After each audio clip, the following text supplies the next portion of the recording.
A Manual of Self-Awareness. Luangpor Teean Jita Subho. Foreword. Throughout the 30 years of his teaching, Pun Intapu, later known as Luangpor Teean Jita Subho, pointed out the true essence of truth which is latent in everyone without exception, regardless of nationality, religion, sex, or age.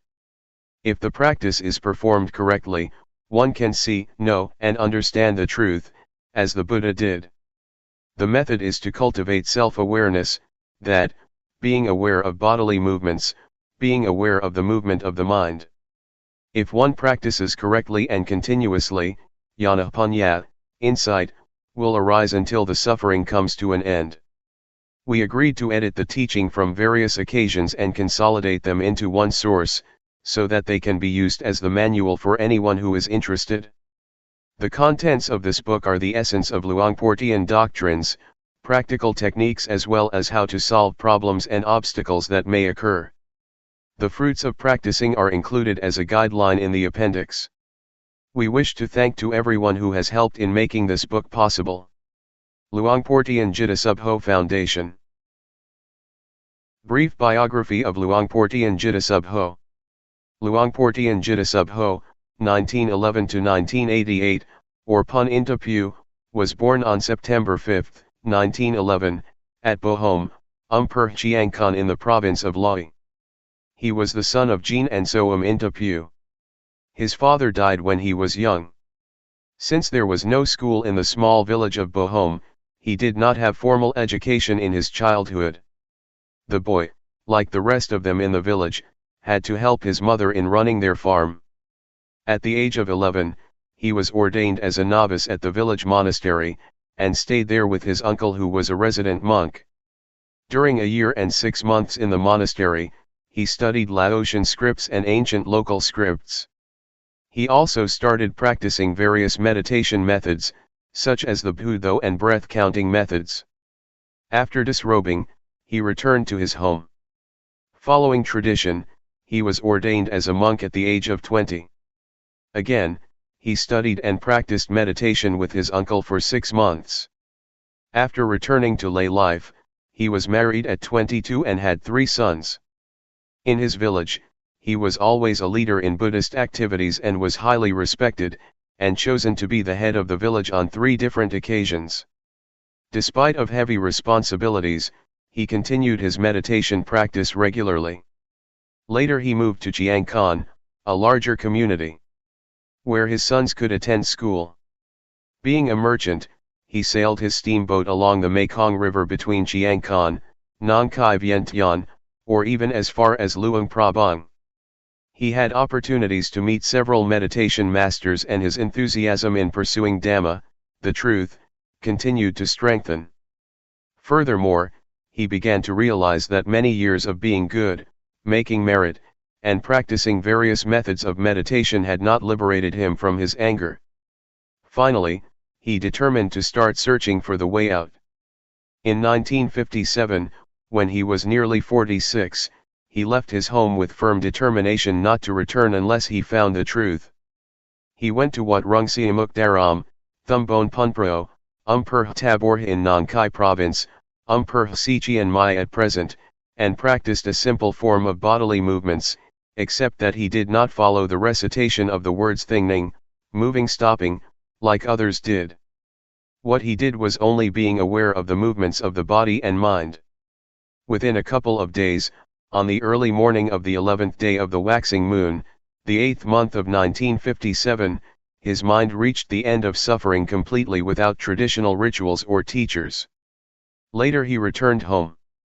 He taught his wife and relatives what he had found for 2 years and 8 months, as a lay teacher. He then decided to re-enter monkhood in order to be in a better position to teach the people. The ordination was made on February 3, 1960. His teachings were spreading across the country as well as outside.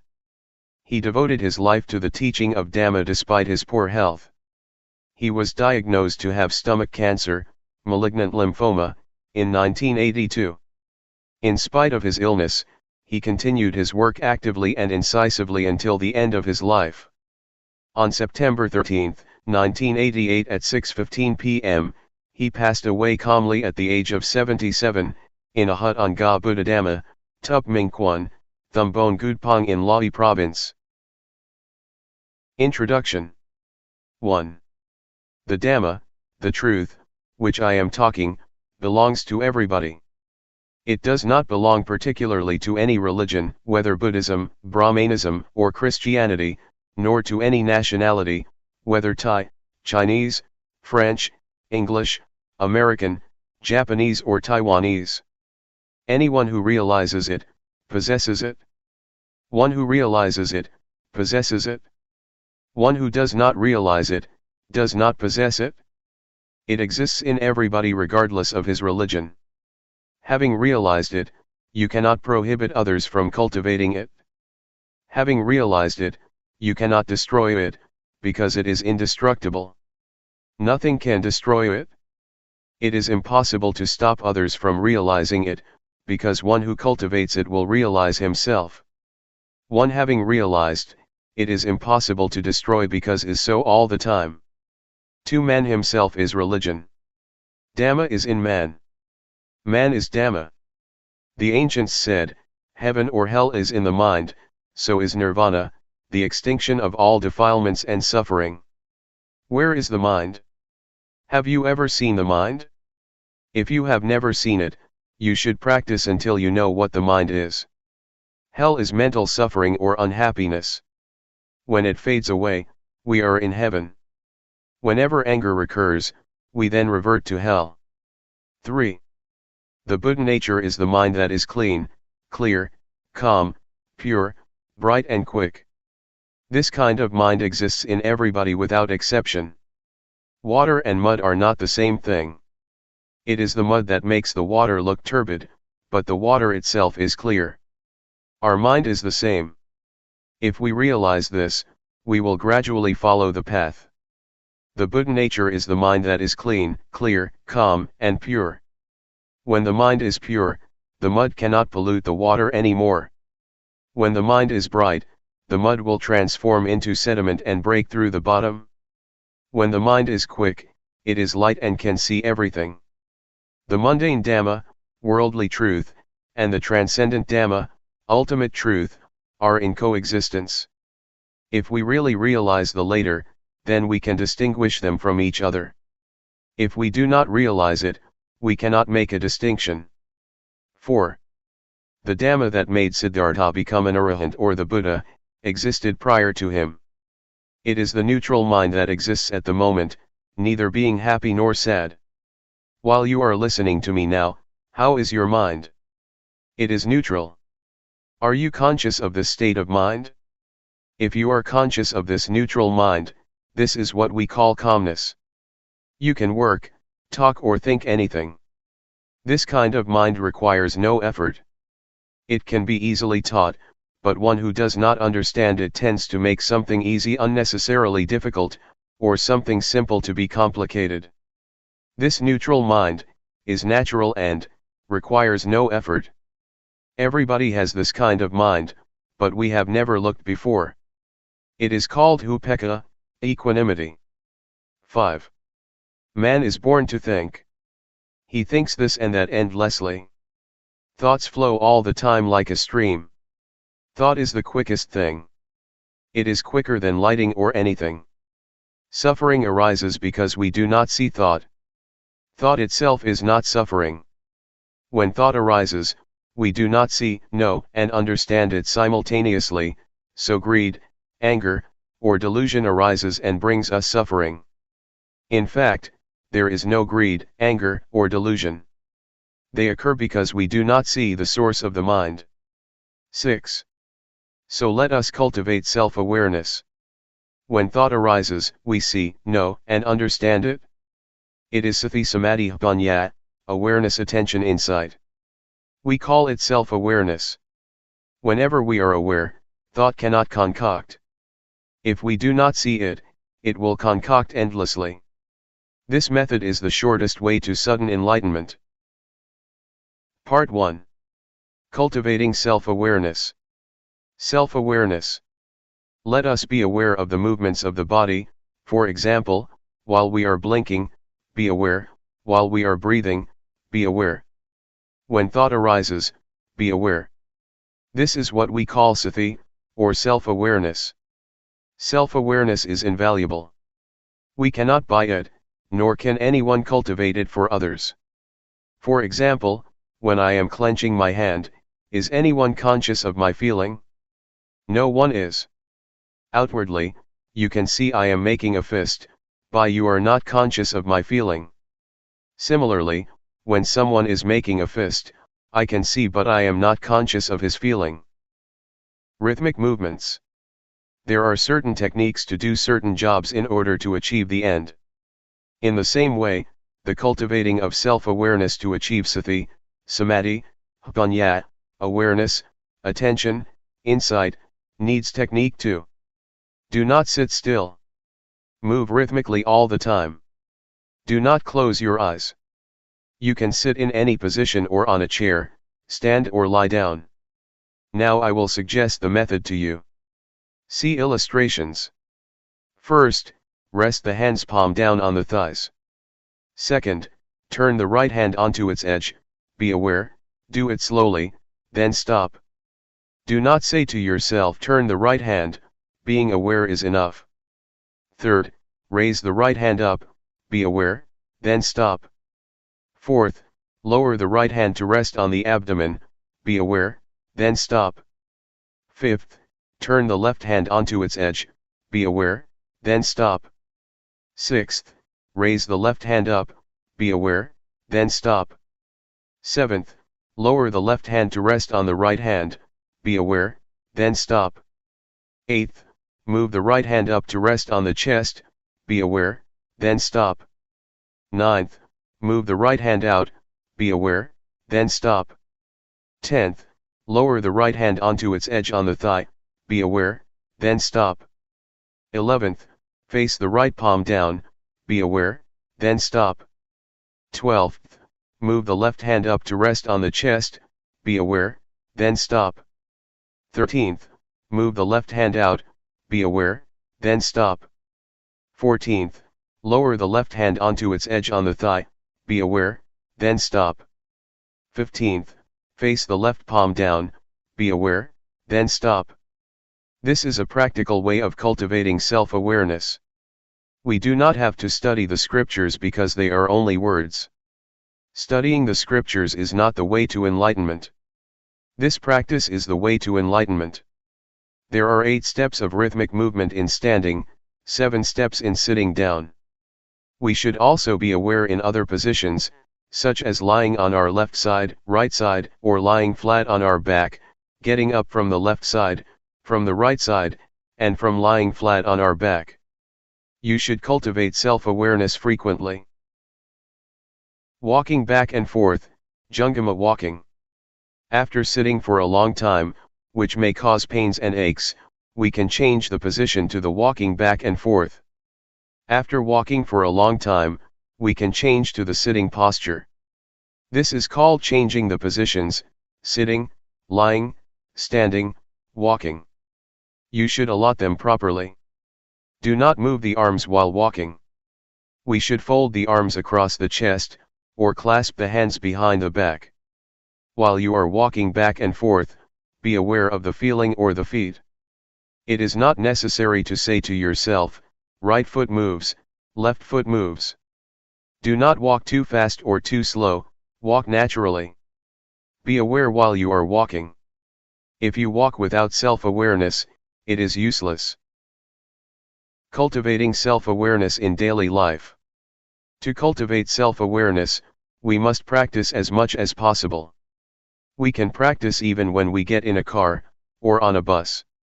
While we are sitting on a bus or in a car, we lay our hand on the thigh, and turn the palm up and down, or we run the thumb over the fingertip, or we make a fist and open it repeatedly.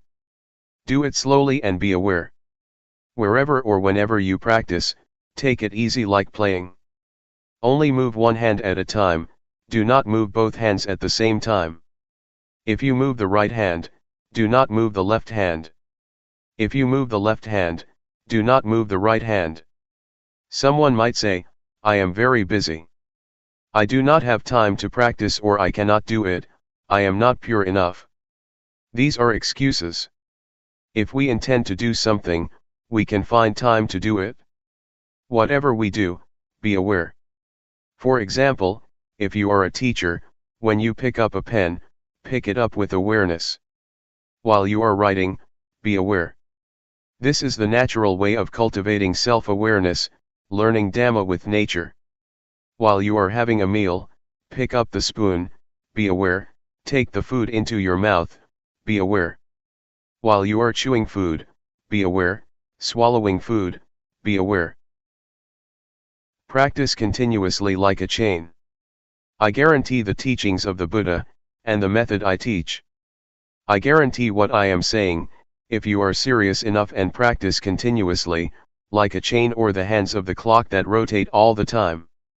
To practice continuously like a chain or like the rotating hands of the clock, does not mean that you have to cultivate self-awareness, by doing rhythmic arm movement, or walking back and forth all the time.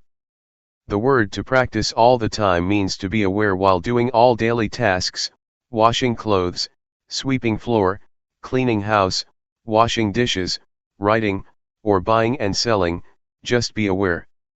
This awareness will accumulate little by little like the raindrops fall into a good container, and fill it to the brim. When we walk forwards or backwards, move the hand in or out, be aware. When we go to bed, we can make a fist and open it repeatedly until we fall asleep. When we wake up, we should continue our practice. This is called cultivating self-awareness. Summary. Practice the rhythmic movements continuously like a chain, as the Buddha taught. Be aware of it at every moment, standing, walking, sitting, lying, bending or stretching. When you practice the rhythmic movement, turning the palm up and down, raising the hand, lowering the hand, be aware.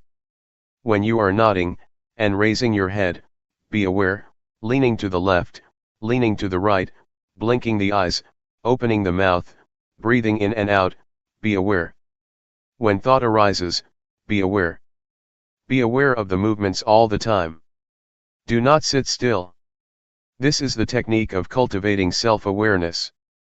The essence of practice, a handful leaves Dhamma, is being aware of the movement of the body and the movements of the mind. I guarantee, if you practice continuously and seriously as I have taught, in at most 3 years, suffering will end. It may take only 1 year. For some people it may take only 1 to 90 days. The result is that suffering will decrease, or cannot disturb you anymore. Part 2. Walking on the path. Be sure that our objective in practicing Dhamma is self-knowledge. We should start from the basic stage and go step by step as the Buddha taught. If we do not follow this way, there will be no progress in our practice. Basic stage. For the beginners, doing rhythmic arm movement is better than walking back and forth. Move the arm rhythmically, slowly, gently, and lightly. When it stops, be aware of it. When it is moving, be aware of it. If you move the arm too fast, you cannot catch up with the bodily feeling that arises, because the awareness is not strong enough. We should practice continuously, regardless of tiredness. If we think we are tired and take a break, there will be no chain of continuity. After you have realized something called Rup-Nam, body-mind, then you can walk back and forth. You must really realize it. When thoughts arise, do not stop them. Let them flow, do not follow them but come back to Rup-Nam. Always be aware of Rup-Nam. Sometimes, piti, rapture, will arise. PT will carry us away from being aware of Rup Nam. As long as we are not aware of Rup Nam, our mind will be gradually dulled. Thoughts will arise, let them arise freely. You might feel dizzy or suffocated, if you suppress them. Be relaxed, do not worry whether you are aware or not. The first stage that one will realize is Rup Nam objects. These are Rup, body, Nam, mind, Rup acting, Nam acting, etc. See the appendix. One should review backwards and forwards, over and over. While we are reviewing these objects, thoughts will arise. Let them go. Whenever we are aware, the mind will stay with Rup Nam objects. Review them backwards and forwards, until they are embedded in the mind. When thoughts arise, sometimes we are carried away by them, which might make walking or doing rhythmic movement faster or quicker. We should be aware and slow down. It does not matter how long it takes. Seeing thought mind stage. After one has realizes Rup Nam objects completely, one should keep on observing thoughts. Speed up the rhythmic arm movement or walk faster. Do not suppress thoughts. Practice with ease. Observe thoughts with ease. Whenever thought arises, whether gladness or sorrows, be aware of the bodily movements, then thought will stop immediately. Generally, when thought arises, the mind will be dragged along, like a kitten trying to catch a big rat. The rat, thought, is bigger and stronger than the kitten, awareness. When the rat shows up, the kitten, by nature, will catch the rat. The rat is frightened and runs away with the kitten holding on. After a while the kitten becomes tired and let the rat go. Similarly, thoughts will arise endlessly and stop by themselves. As we cultivate self-awareness more and more, it is like we keep feeding a kitten until it becomes a big, strong cat. When thought arises, the mind will not be dragged along, and thought will stop immediately. If thought arises powerfully, we have to clench our fist tightly, or do whatever actions that suit us. If it is strong enough, then thought will stop by itself. Keep on practicing. Whenever thought arises, you will be aware of it immediately.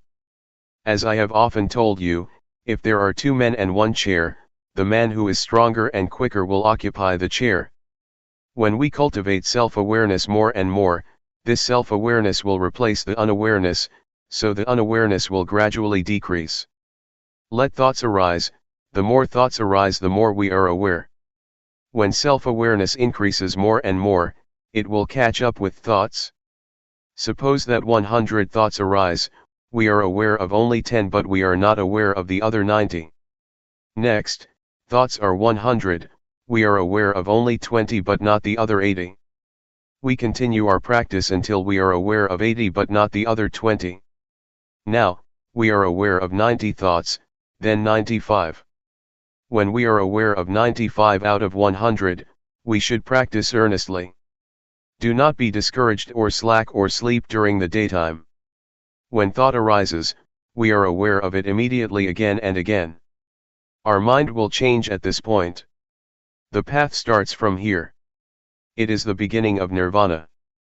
Formerly, the mind was in the dark and did not know the path. When it can overtake thoughts, then the mind will be illuminated. This light is not the external light, that can be viewed by the naked eye. The mind itself is free and illuminated.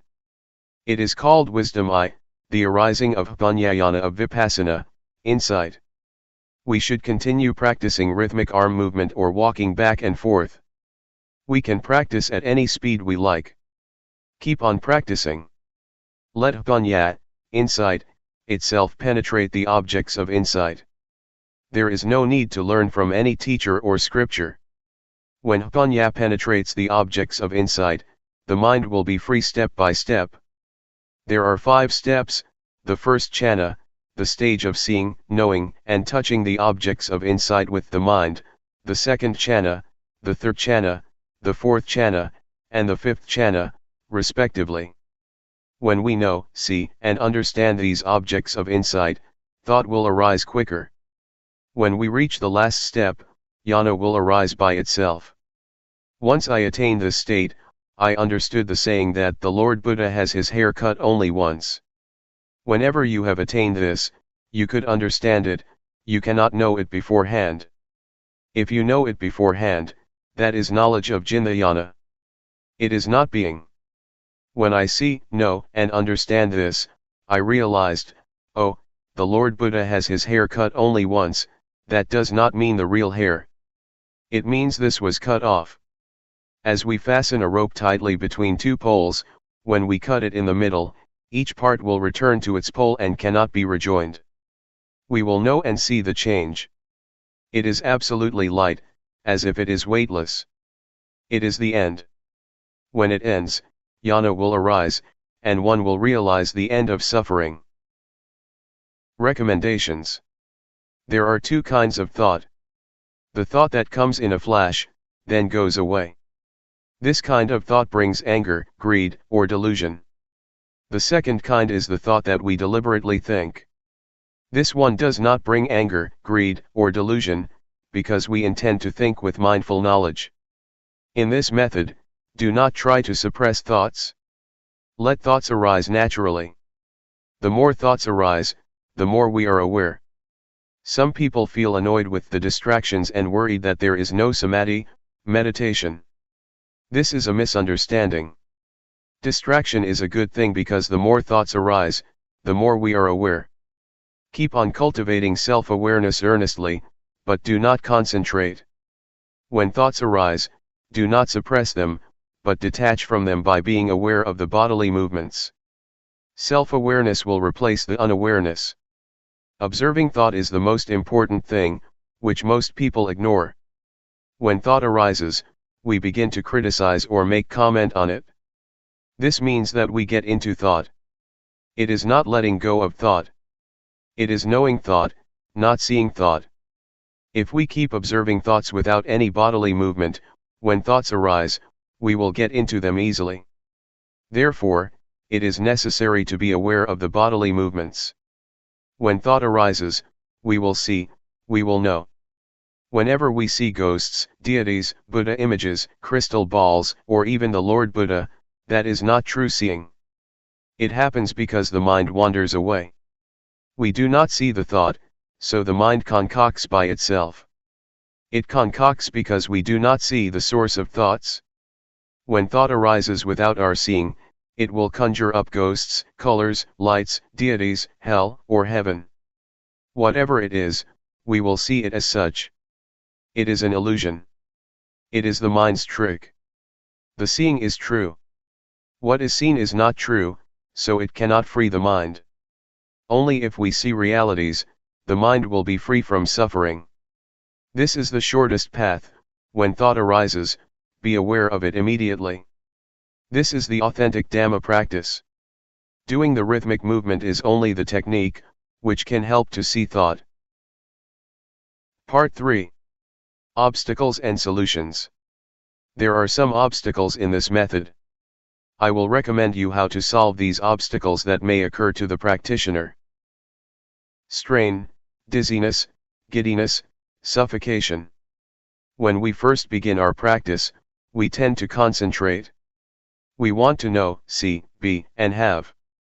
This is not the right understanding. If you know, see, be, and have, you might get strain, dizziness, giddiness, or suffocation. This is not the correct practice. When thoughts arise so much, we do not like it and try to suppress them. This brings us trouble.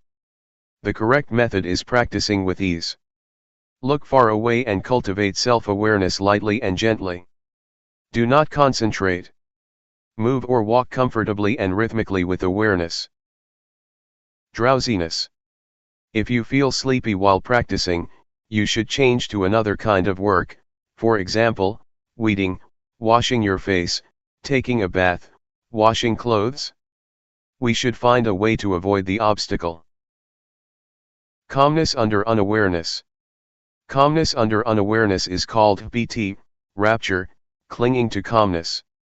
This is an obstacle. The cultivating of self-awareness is not to obtain this kind of calmness, but always be aware of the movements. Vipassana. After we have attained Rupnam objects, this is the end of the basic stage. Someone will stop practicing because he thinks that he has attained the highest Dhamma. At this stage, knowledge will arise endlessly and we will be proud of this knowledge. When thoughts arise, he does not see them, and then gets into them. One who attaches to Vipassana will be talkative and arrogant. The knowledge of Vipassana will soon be forgotten and makes man too proud of himself. This is called Vipassana. The solution is, doing rhythmic movement with ease, do not concentrate or desire for the result. Do the movements lightly and gently. When thought arises, be aware of the bodily movements. Jnana. When one realizes paramatha objects, see appendix, pt, rapture, will arise. One is delighted of this knowledge.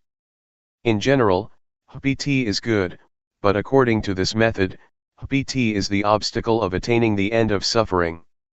When pt arises, one will attach to it. We should do the bodily movements vigorously, and as much as we can, to turn the mind away from pt, and back to the movements. Do it slowly and rhythmically. When self-awareness increases more and more, pt will gradually fade away and the mind will return to the ordinary state.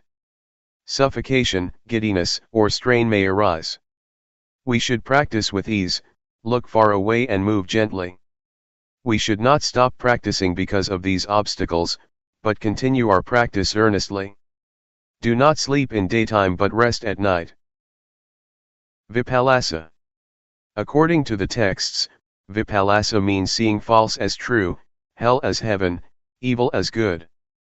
Vipassana is the state of mind, when one discovers something excellent, and thinks that he can keep it. So he leaves self-awareness behind to get that thing.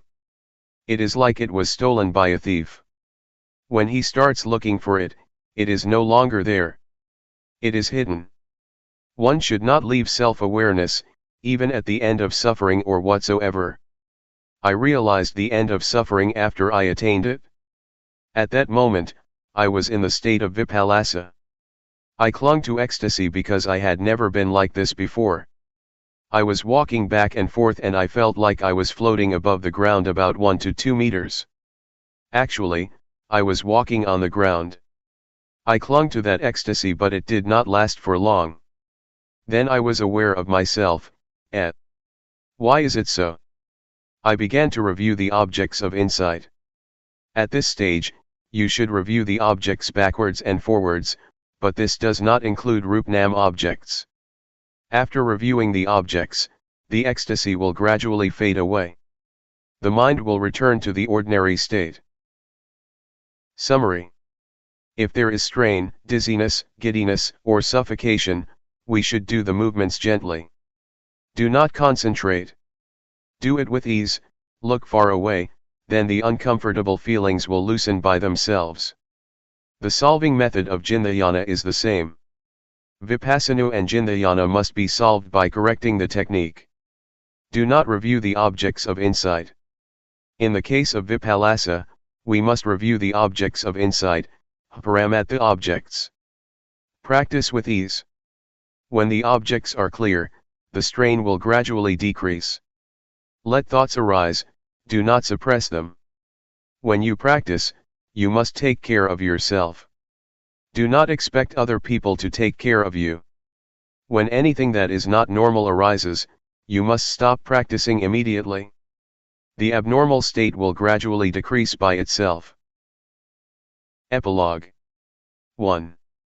If we have right understanding, Dhamma practice will not be difficult. The truth that the Buddha taught exists in man. What he taught, everyone can do. 2. This method is easy. It is not necessary to study the scriptures, because the truth exists in man. Everyone can be aware of the movements of his own body and mind. Though we are not aware of ourselves, the bodies still move and thoughts arise, but we are not aware of them. The mind will conjure up unreality, if we are not aware of the movements of the body and the mind. This method is nothing other than being aware of the movements of the body and the mind. In other methods, There are many activities, for example, keeping precepts or practicing concentration. This method is not related to anything else. Why not? Because the truth exists within ourselves. 3. When we cultivate self-awareness, we should let every part of the body and the mind work naturally. Do not force them against their nature. This technique can be applied naturally, and does not do anything against the body's functions. Eyes, to see. Ears, to hear. Nose, to smell. The bodily movements must be done in a natural manner according to their functions. The mind generates thoughts, let it functions freely. Do not do anything against the natural functions of the body and the mind, but cultivate the self-awareness to catch up with the movements of the body and the mind. 4. There are two kinds of calmness. The first is the calmness under unawareness, a dull calmness like a brick or stone. It is called calmness without bhunya or calmness under delusion. The second is calmness with awareness. It may not be called calmness, but should be called enlightenment. This kind of calmness is calmness without anger, greed, delusion, calmness without ignorance, calmness without unawareness. Whatever you call it, it is only words. Calmness with awareness means we do not want anything else. We no longer seek for teachers, or methods, or places. Calmness means cessation. 5. The rhythmic bodily movements and the cultivating of self-awareness cause bhunya. This bhunya does not arise from intellect. It arises from the law of nature. We call it jnana bhunya of Vipassana, wisdom of insight. What is the meaning of bhunya arising? It means bhunya arises from the realization of a set of insight formulas. It is not necessary to learn these formulas from the scriptures. This set of insight formulas means success which is within the formulas themselves, as diamond buried in the mud, after being sifted, only the diamond remains. We should practice until these formulas appear naturally and exists permanently. Everybody has the set of formulas within himself. After attaining the end of suffering, jnana will arise. Birth is extinguished, existence is extinguished, the religious life is complete, and there is nothing left to do. The studying of Buddhism ends here. 6. Cutting the hair only once means, the body returns to its original state, and the mind returns to its original state by the law of nature. This is neither long nor short. It is insipid, wonderful, and respectable. You have never attained it before. Dhamma is not what you can imagine, you have to practice until attaining the state of being.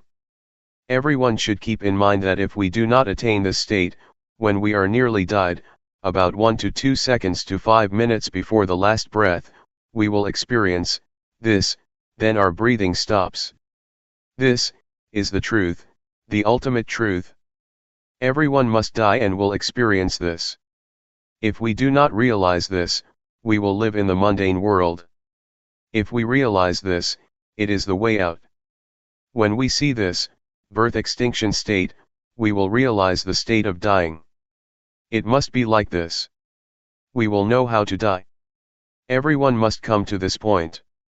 No one can escape because everyone must die. This truth is unchangeable, whether one realizes it or not. It is so. 7. Being aware of the movements of the body and the mind, can lead us to this point, the end of suffering. This is the path to walk by oneself. It is the one and only path. This path is different from others.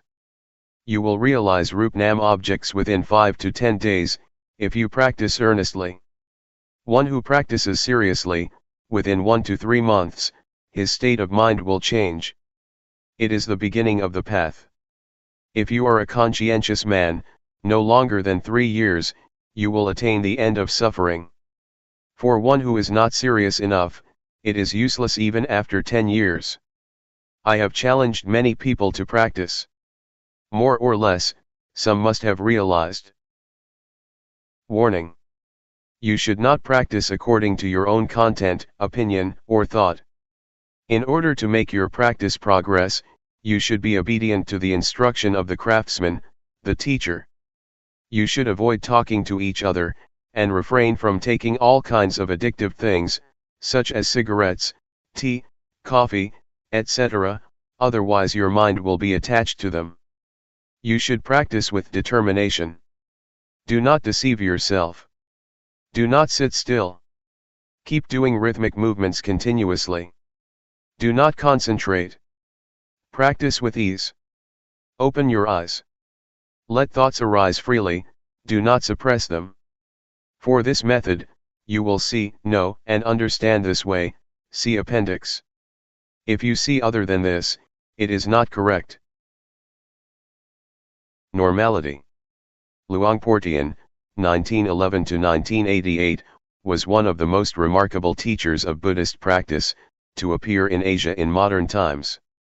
His teaching issued very directly from his own experience, intensely personal and original. Not a scholar nor academic, but a simple man who spoke very frankly about his experiences.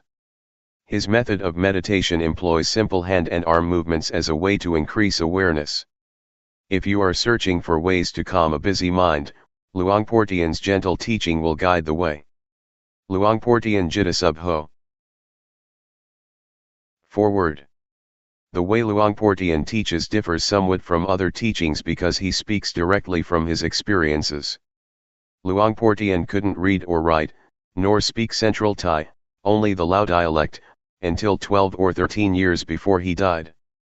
Because of this lack of academic knowledge, his words don't always correspond to the accepted interpretations of those words. One who is attached to conservative explanations will find this unacceptable, but someone with an open mind, concerned about what is behind the words, can step over rigid views about what things mean. For example, the 4 chanas are explained in terms of the 4 stages of enlightenment, and seeing the Tathagata, as seeing oneself. Some of these points could be seen as ready-wit, Pali, Patipana, and at the same time, their meaning recognized. Other things need a mature attitude of not fussing about definitions, but sincerely opening up to what Luangpor is trying to convey. It is unlikely that it will escape the reader's attention that Luangpor Teean was a simple man, who spoke very frankly about his experiences, and the reason he did so seems rather obvious. With confidence one is liable to open up the mind more and come closer to what Luangpor is pointing to. To have an open mind is exactly what awareness is about, to receive anything that appears or occurs in the present, whether it is a sensation due to movements, breathing, the eyes blinking, the knee resting on the floor, a breeze touching the skin, or even sound and visual phenomena. We hear and see them in the present, don't we? As long as the mind doesn't proliferate, all of this can be used as more objects of awareness. They are not obstacles. That's a different attitude than training in concentration, where the mind is narrowed down to one point. But samadhi is the establishing of the mind, and we can establish the mind in awareness every second of the day because movements, as well as this practice, are natural. The translator. Walking the path. Taking a shortcut. Today the monks, novices, and lay people are meeting here in order to study the method to develop meditation. We're not interested in anything else because we've done it already. For example, making merit, being generous, upholding precepts and doing tranquility, meditation. As for insight meditation, we've heard about it, but we don't yet understand, or we've only practiced it a little bit. Therefore, before we start practicing insight meditation, we have to rely on listening and reading from scriptures before we understand what tranquility meditation is and what insight meditation is. Developing awareness is the path that the Buddha teaches. Things outside of Buddhism. Making merit, being generous, keeping precepts and doing tranquility meditation are a pair with the world. Whether there is a Buddha or there is no Buddha, these things exist anyway. When Prince Siddhartha was born, Brahmins were assiduously looked after, which is making merit and offerings. As for tranquility meditation, it's a matter of psychic powers, a matter of ambition. We've probably heard about becoming invisible, flying through the air, diving into the earth, reading other people's minds, multiplying oneself, reciting magical verses to obstruct vision, and hearing by entering absorption. This is not insight. According to the Buddha's biography, when Prince Siddhartha ordained, he studied with the hermit Alara, and mastered 7 absorptions, 4 form absorptions and 3 formless absorptions. But suffering still existed. That is to say, there was still greed, hatred, and delusion. He was not satisfied with this and so studied with the last teacher, the hermit Utthaga, until he mastered the 8 absorptions, 4 form absorptions and 4 formless absorptions. The hermit said, "That's as much as I know." But the prince was still not satisfied because there was still greed, hatred, and delusion. He wasn't liberated from suffering yet. This shows that tranquility is not able to put an end to suffering.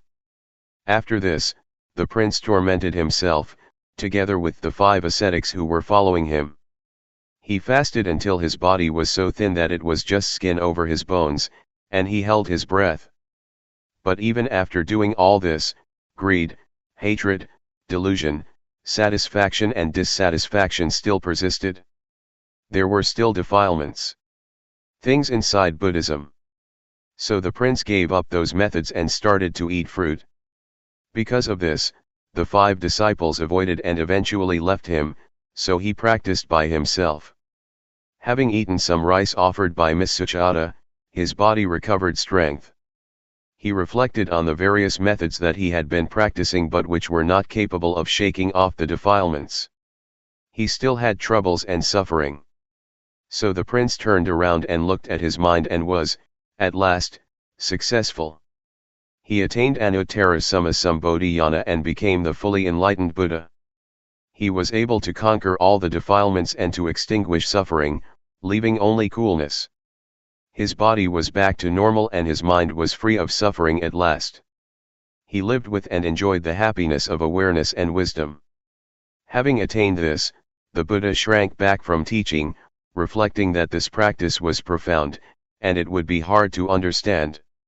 So it can be taken that mind development is something difficult to do, and that this is what Buddhist teaching is about. As for making merit, being generous, keeping precepts, and doing tranquility meditation, it is not the teaching of the Buddha, but a teaching of teachers at large. Teachings outside of Buddhism. There were many sects in India. Some sects taught to lie roasting on fire so that defilements would dry up, some taught to lie on thorns to endure through the pain and torment that resulted from that, in order to get rid of defilements. Some sects ought to give up everything including clothes, a practice known as naked asceticism, so as to induce the feeling that there is no self, no shame. It was believed that defilements would be dissolved that way. Altogether, there were many sects, but none of them could eliminate the defilements.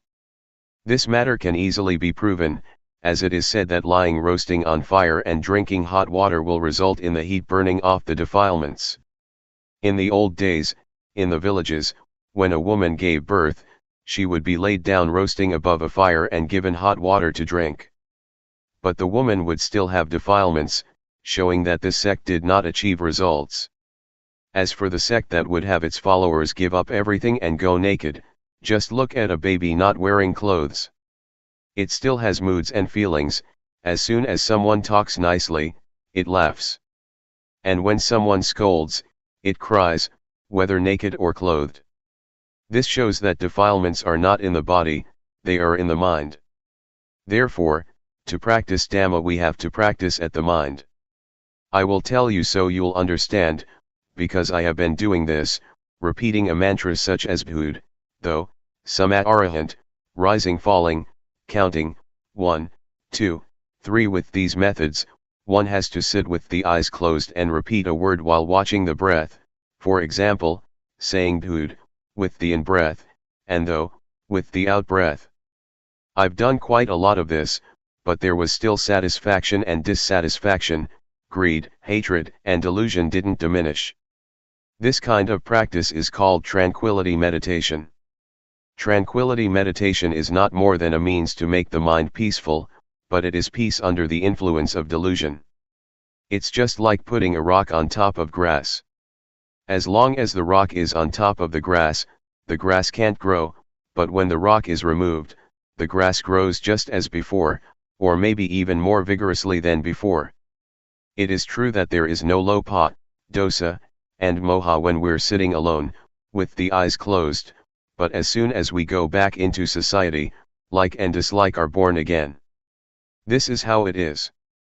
Going off to stay in a cave in a forest or the mountains cannot extinguish suffering, just because of going to stay there.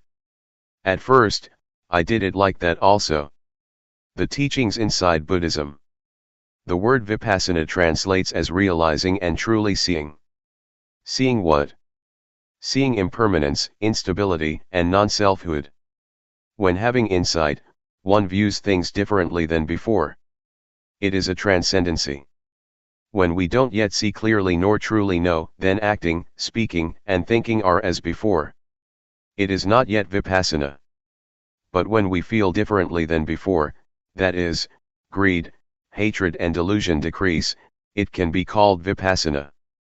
A handful of leaves, awareness. To practice insight meditation, the Buddha teaches us to develop 4 foundations of awareness, namely 1.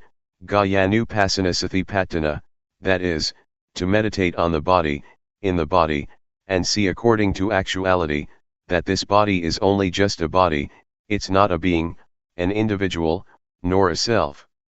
It is neither me nor it. 2. Vedananupassana Satipatthana, to meditate on the feelings, and see according to actuality, that these feelings are only just feelings, they are not a being, an individual, nor a self. They are neither me nor them. 3.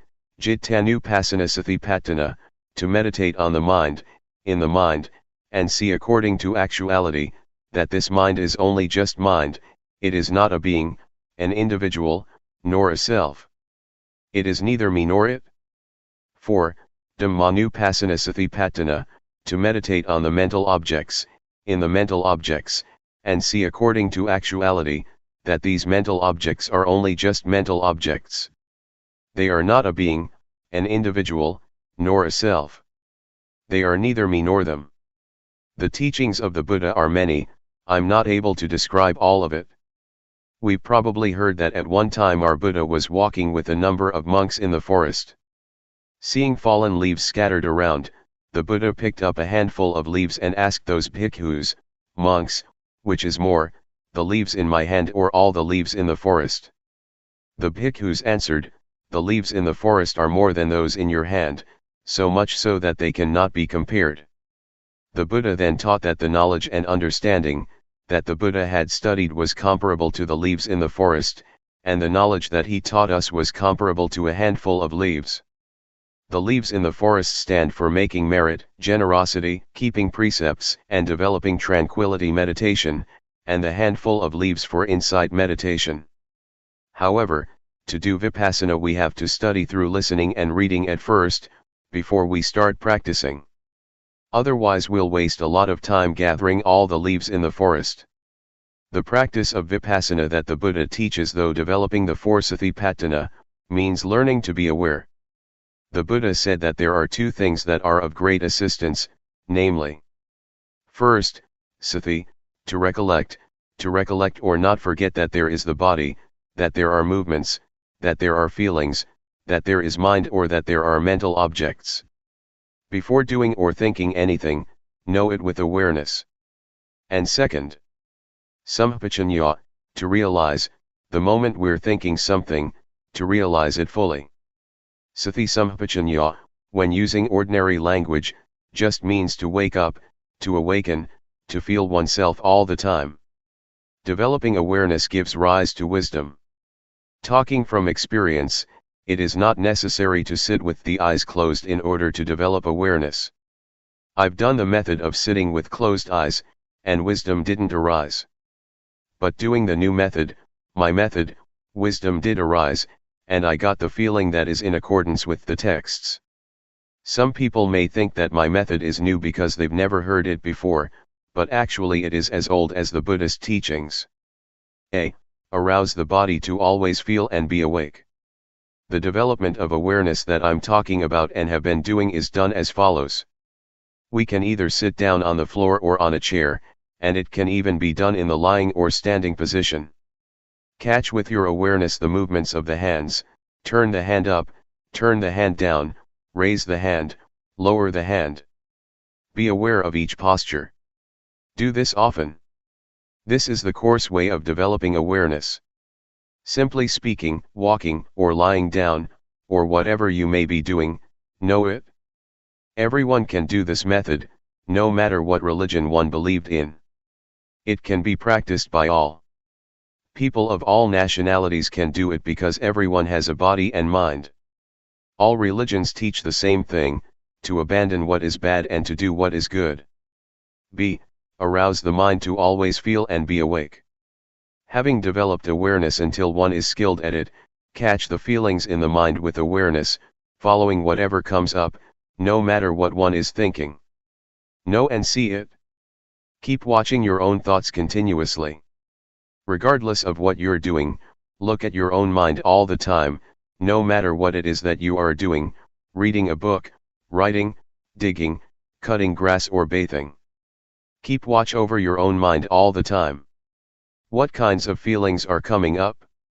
Satisfaction, dissatisfaction, worry, doubts, etc. These things are all thoughts, objects. Watch over these thoughts and objects. Then we will see the various kinds of thoughts, such as gladness, sadness, desire to get, desire to not get, anger, hate, and so forth. They don't exist all the time. They arise and pass away, they change all the time. We are not glad or sad for 24 hours.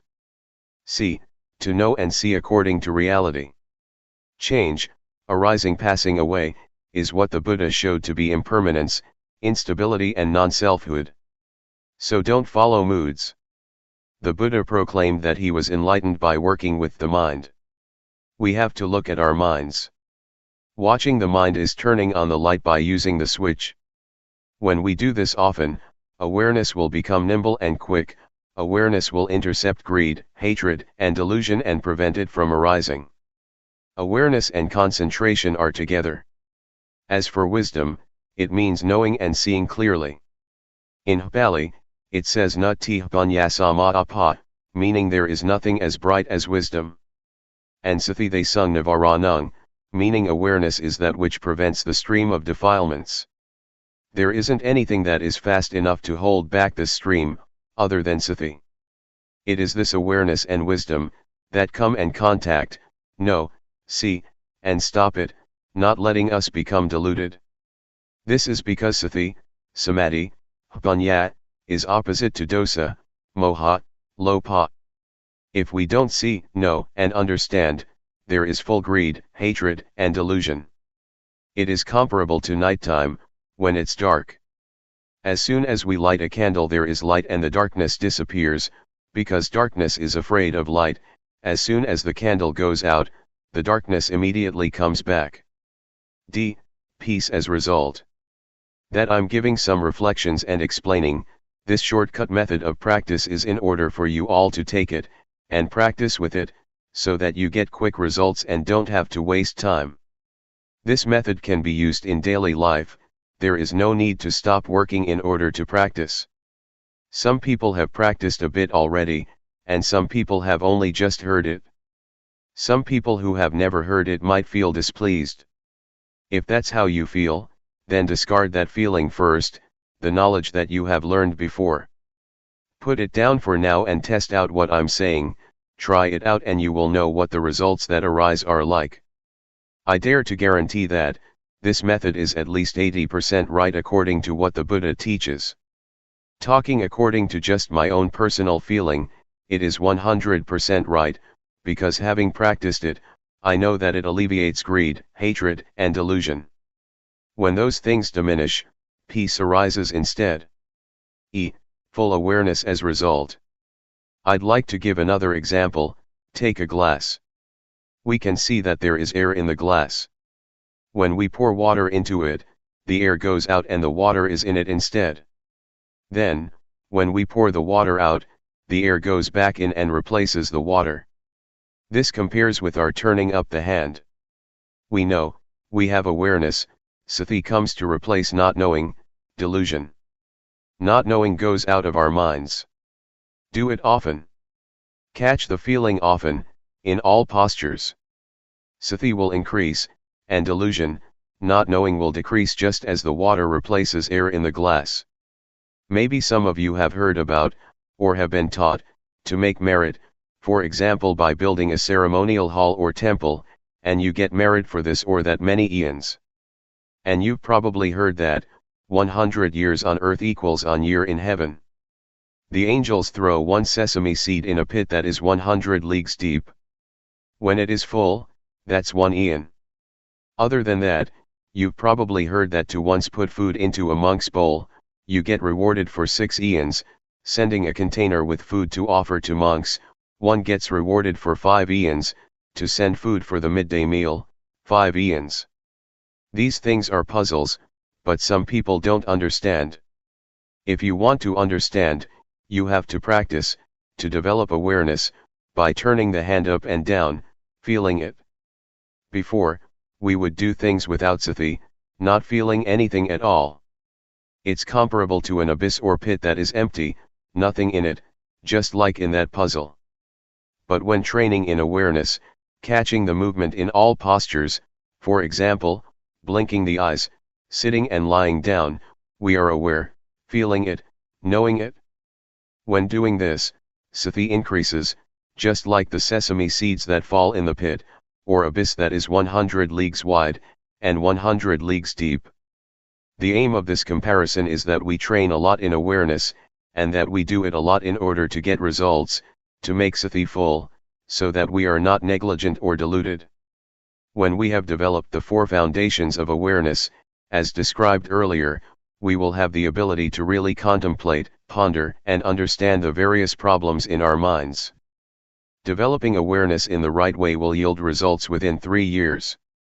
It says in the scriptures that whoever develops the 4 satipatthana in the right way, and as continuous as links in a chain, will receive one of the following 2 results, at most, within 7 years, medium within months, or as fast as 1 to 15 days to become, 1, an arahant or, 2, an anagama, i.e., one who is nearly fully enlightened, in this very life. As for the way of developing the awareness that I'm talking about, if you really do it, knowledge and understanding will arise, and suffering will diminish, within at most 3 years, medium within 1 year, or as fast as 1 to 90 days. We will know, see, and understand, and our life from then onwards will have happiness and no suffering. To practice like this, we don't have to spend money, we can do it an hour a day, or 5 minutes. Even hearing about it often makes the defilements gradually diminish. Greed, hatred, and delusion are evil, they are suffering. To get angry once is evil and is suffering one time. Evil and darkness are the same. Darkness means not seeing, not knowing, not understanding. Merit and knowledge are the same. When we understand, we are at ease, we don't have suffering and we don't doubt. If the mind is dark, there is suffering and doubt. For example, doubt that we're going to be reborn like this and like that after death. But some people, including myself, who have made merit, been generous, kept precepts and practiced tranquility meditation, still doubt about merit and demerit, about falling into hell or going up to heaven after death. They don't understand at that time. The Buddha teaches that heaven is in the heart, hell is in the mind, and Nibbana also is in the mind. Our grandparents used to tell us this, but we didn't reflect on it, so we didn't understand it. We have to practice and know for ourselves. Studying from scriptures is good, but it cannot solve suffering. Teachers teach that we should let go of greed, hatred, and delusion, but they themselves can't let go of it. Teaching others is easy, but teaching oneself is hard. But this method of mine is not difficult. You don't have to study or learn anything. Being able to read and write or not is of no importance. Everyone can practice, men as well as women, ordained or not ordained. We can all practice. There is only one Dhamma, not many kinds. To say that the Dhamma of a person who keeps 5 precepts is one thing, that the Dhamma of a person who keeps 8 precepts is another thing, the Dhamma of an ordained person is another thing, the Dhamma of a lay person is another thing, the Dhamma of a person who practices insight meditation yet another thing. That is a different matter. That is not what I'm talking about. I say that there is only one Dhamma. Dhamma is to finish lopa, dosa, and moha. Doing this is what virtue and Dhamma are. It says in the scriptures that virtue is the means to eliminate coarse defilements, concentration is the means to eliminate medium defilements, and wisdom is the means to eliminate subtle defilements. But can we really eliminate them? No. Why not? Because we don't do it properly. The word defilement stands for greed, hatred, and delusion, but most of us understand it only as materialistic, that having money, a big house and a smart car is defilement. But in reality, those things are not defilements. They are just things that come from being diligent and knowing how to work, and from knowing how to save and accumulate things. But the defilements that I'm talking about are greed, hatred, delusion, and sorrow. These defilements are not afraid of anyone, not of rich people, not of influential people, not even of monks ordained for a long time, with a title, are they afraid? They enter into everyone's mind. On speaking in another way, we could say that the defilements slap everyone's face. A wealthy person, on being told off a bit, is displeased. This shows that the defilements slap him or her in the face. Or when someone praises him or her, satisfaction arises. This is the defilements slapping his or her face. These defilements are not afraid of anyone at all. They are only afraid of those who are disciples of the Buddha, they are afraid of those who develop the 4 foundations of awareness in the right way, they are ashamed, they don't dare to come close, because that person has the eye to see the Dhamma, the wisdom to see clearly. Of the lay people who have come here today, some people are still young, only 20 to 30 years old. If you develop awareness in the right way, within 2 or 3 years you will go beyond suffering, and during the remaining part of your life, you will just have happiness. Even older people 50 or 60 years old, are the same. Until you die your life will only have happiness. And when you die without suffering. If you still have another 9 or 10 years to live, it will be 9 or 10 years without suffering, with only happiness and coolness of mind. This is the heartwood, the essence of Buddhism. The word Buddha means the one who knows, the awakened one who is joyful with Dhamma. I have shared some of my reflections and understanding. It is a shortcut to practicing Vipassana. It is instantaneous. Having listened, please practice with every breath, no matter where you are, whatever work you are engaged in. You can practice while washing clothes, doing the dishes, sweeping up, or working in the field. Vipassana is wisdom, it is life, it is virtue, it is the Dhamma, it is everything. It is the real life, it is the real Dhamma. May you understand it like this. Summary of the shortcut. I'll give you a few small reflections. 1. To be diligent in developing awareness in all postures, turn the hand up, turn the hand down, raise the hand, lower the hand, walk back and forth, lean to the right and the left, blink the eyes, open the mouth, swallow saliva, breath in and out, fully feeling yourself doing it. This is called having sati. It is equal to throwing sesame seeds into the abyss.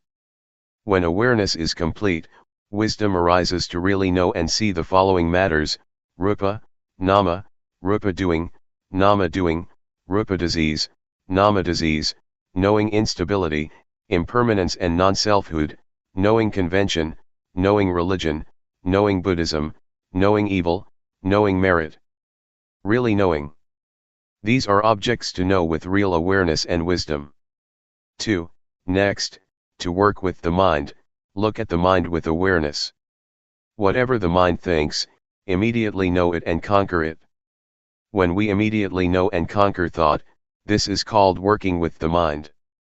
3. Do it until you are nimble and swift, until greed, hatred and delusion stop arising.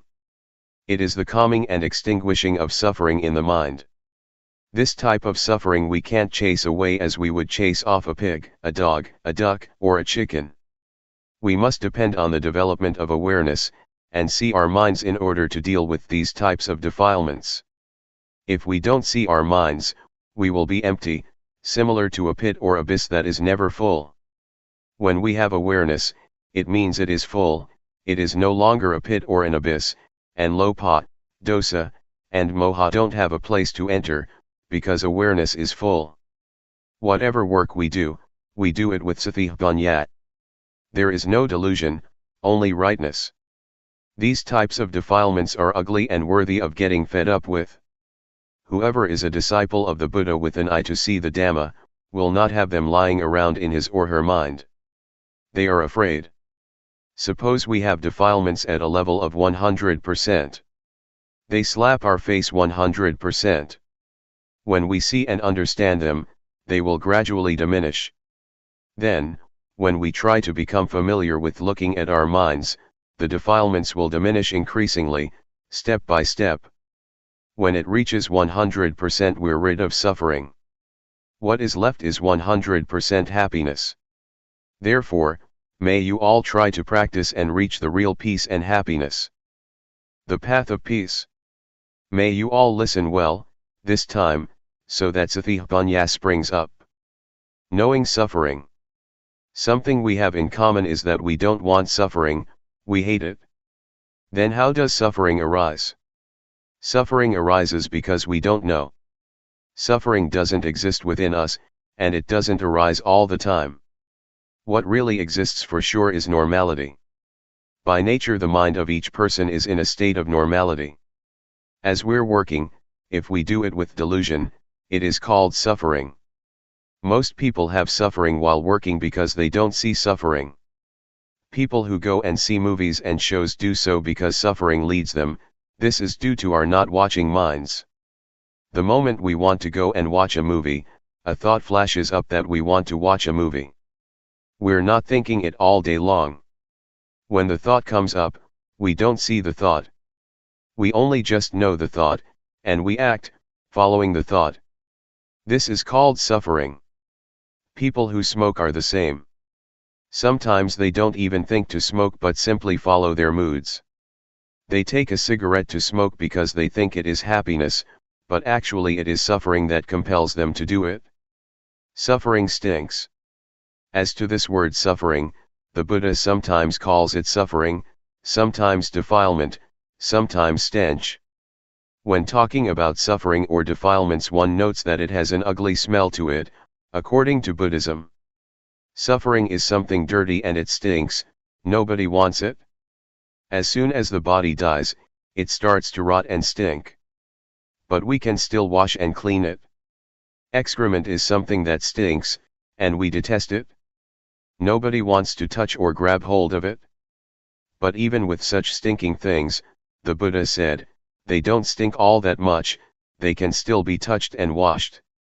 But the stinking things to which the Buddha is referring are really stinky. They are greed, hatred, and delusion, concealed in our minds, ready to bubble up. The Buddha condemns this emphatically. If anyone's mind still has greed, hatred, and delusion, the Buddha says that it stinks more than excrement. As soon as the mind thinks something in a flash, a person who doesn't know, doesn't see, and doesn't understand becomes deluded immediately. This arising is called by the Buddha, a stain. The word stain means delusion.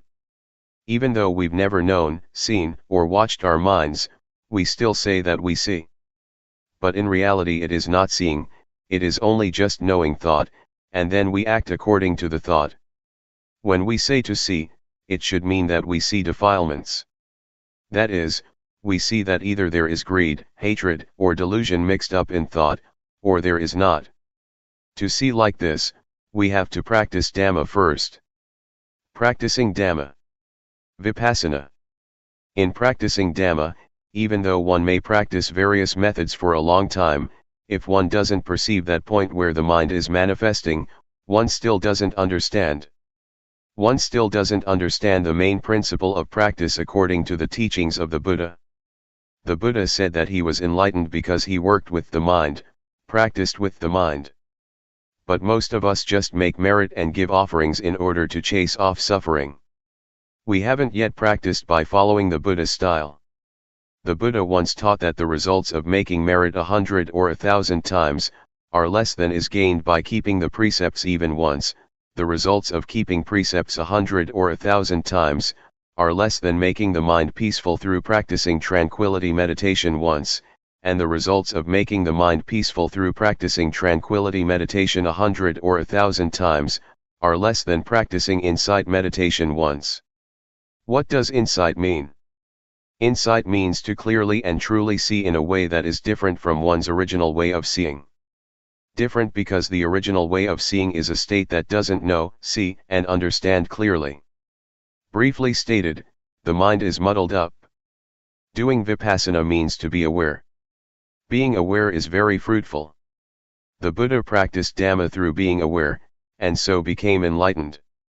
Peace. Most of us understand that in order to be an arahant, we have to do tranquility meditation and make the mind peaceful. In reality, there are two kinds of peace, namely, peace that is like being inside a cave, and peace that is like being outside a cave. Peace inside a cave means it is just as though we're in a cave or we're in a dark room. When we light a fire, the darkness disappears and light come to take its place, but as soon as the fire goes out, the darkness come back again. Even when we've made a fire and there's light, we're still in the cave and we still can't see the shape of the cave. We only just see certain things inside the cave. Peace inside a cave is therefore called peace under the influence of moha, a not knowing kind of peace, or even a not wanting to know kind of peace. That some people go and sit to make their minds peaceful, understanding that they're developing insight, this is so, but it's a diluted kind of truth. As for peace outside a cave, it's just like being outside a cave, but it's not dark. There's no need to make a fire, and we're able to know and see what the shape of the cave is like. This may be likened to peace that is without delusion, i.e., peace due to the absence of defilements. There is no lopa, dosa, or moha. In order to achieve this kind of peace, we have to realize and truly see first. Seeing truly and clearly is called insight. Insight is to realize and truly see according to reality. Peace outside the cave is therefore called a knowing kind of peace. One is peaceful because one knows. I want to shake up and warn all of you that developing insight has many obstacles. If we don't know, we'll go wrong, but when we see, know, and understand, we can solve the problems. The first obstacle. The first obstacle in developing Vipassana can appear when we make movements with the body, and sati is aware of it. Wisdom arises in the mind that knows reality as it really is. That is, it knows rupa, nama, it knows instability, impermanence and non-selfhood, it knows convention, it knows religion, knows Buddhism, knows evil and knows merit. This is wisdom knowing through Vipassana. But it's only just the outer bark of Vipassana, still not able to deal with suffering. It is just knowing in knowing, it is knowing through thought, knowing the scriptures. It is defilement due to Vipassana. The obstacle is that when this kind of knowledge arises, we get buried in it, a kind of knowledge that is still similar to being inside a cave. Therefore, next we must try and find a method to get out of the cave, to pull ourselves out of that knowledge, gradually, by watching our thoughts. As soon as a thought flashes up, know, see, and understand that it has come up. This is practicing Dhamma a little bit deeper. Ordinarily, a tree has an outer bark.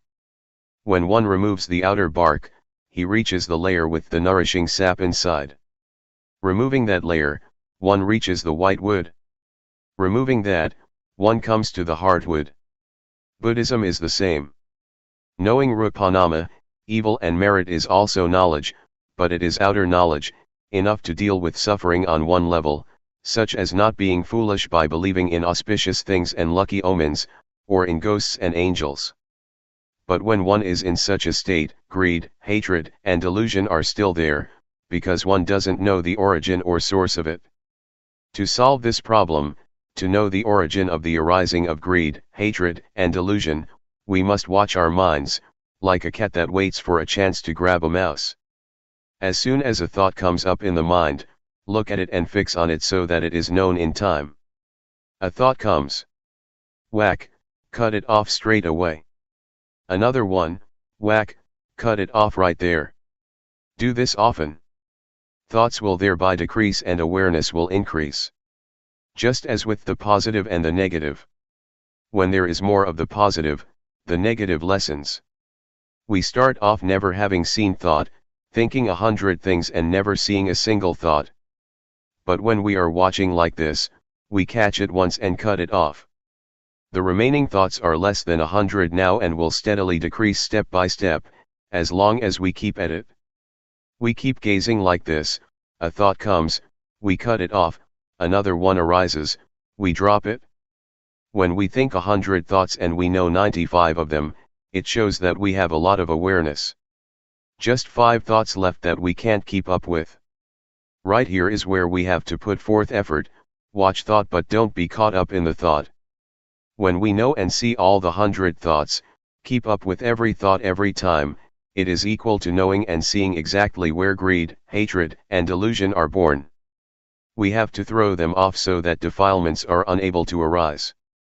This is called to keep abreast by knowing, to know in time. Knowing how to prevent, knowing how to solve. This is where we're able to deal with lopa, dosa, and moha. Defilements can arise because we get deluded right here. We don't know that their origin is right here. This refers even to someone who goes to the monastery to listen to talks, who makes offerings, who keeps precepts and develops both tranquility and insight meditation.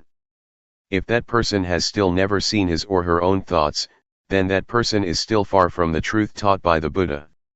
Contrariwise, even if a person has never gone to a monastery to listen to the Dhamma, has never made offerings or kept precepts, but is always aware of what his or her mind is thinking, that person equals with knowing. He keeps abreast of thoughts, knows how to prevent, knows how to solve and knows how to conquer every time. That person is close to the truth, the Dhamma taught by the Buddha. Have you ever heard of the Buddha having taught that the Dhamma exists already? But there is nobody with discernment who can dig it up and find it, so it stays undiscovered. Because it is undiscovered, people make merit, give offerings, keep precepts, and do samatha meditation in order to develop good habits. So we believe that it is meritorious and wholesome to accumulate those things for the next life or for the future. This is wrong understanding. The Buddha didn't teach like this. The Buddha taught us to see our own minds. We have heard the story of the monk Wakali, who was attached to the Buddha's body and never looked at his own mind. When he was corrected by the Buddha, he became so upset that he was going to jump from a cliff and die. The Buddha stopped him and taught him that it is difficult to get born as a human being. And it's very rare for a human being to have an opportunity to listen to the Dhamma from a noble person. The Buddha said further that his body was just material. After his death it would rot and stink. That is not the Buddha. The real Buddha can be found within the monk Wakali. It is the Dhamma that is present in all people, that is, cleanliness, brightness and peace, which is the Buddha. The Buddha proclaimed, "Whoever sees the Dhamma, sees me. Whoever doesn't see the Dhamma, doesn't see me, even when taking hold of my robe or my finger." The monk Wakali woke up and started to work with the mind, and he saw his own thinking. Seeing the Dhamma. I would like to remind you once more that the word Dhamma refers to our seeing, our own minds at the moment that we are acting, talking or thinking. This is what is called seeing the Dhamma. I dare to insist that the very life of the Dhamma exists in all people without exception, no matter whether you are a man or a woman, a monk or a novice, no matter what nationality you may have, whatever language you may speak of, whatever clothes you may wear. It's all the same. The Dhamma is the actions of body, speech, and mind. Actions of the body other people can see, actions of speech others can hear, but actions of the mind others are not able to see. You can only see them yourself. For this reason, the monk Wakali felt at ease viewing it like this. Whether he saw the body of the Buddha or not, he would feel at ease because he saw the real Buddha, that is, really seeing according to reality, an ability that exists in everyone. The Buddha once described seeing in this way, with flowers, black, red, white, or whatever color, they are all ready to bloom when touched by sunshine. That I'm giving you these reflections right now is the same. Anyone can apply them in daily life, whether man or woman, whatever clothes he or she may be wearing, whatever religion is upheld. It can be used by everyone in the same way, because we all have a body and mind. When one sees one's own mind at the moment that it thinks, this indicates that one sees one's own mind at the origin or source of thought. The Buddha points to thought, which must be watched with awareness, as one must not get caught up in the thoughts. Whoever sees this, he or she is called by the Buddha a flower that is ready to bloom when the sun shines.